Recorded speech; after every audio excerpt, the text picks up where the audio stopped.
press around, let me know if there's any pain at all. A recent survey by the American Pediatric Medical Association found that 1 out of 4 adults, or 25%, were unable to exercise due to foot pain. 38 million children participate in sports annually, and unfortunately 1 in 3 of those patients are going to sustain an injury which will prevent them from either practice or game. Children's injuries are becoming more prevalent due to the increased activities.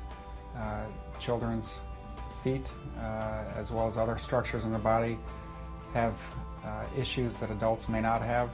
Tendons, bones, muscles are growing at different rates. Growth plates are things to consider with children. Yeah, so the sooner that an injury occurs, the sooner it can be not only evaluated but diagnosed. The less likely there's going to be long-term issues and complications. And certainly the earlier an injury can be addressed, diagnosed, and treated, the sooner that patient or the athlete is going to be able to return to their sport injury and pain-free. The Academy, the Sports Medicine Academy that we've been part of, the American Academy of Pediatric Sports Medicine, has looked very closely at athletic shoes and their effect on performance as well as injury. And the shoes certainly do play a role.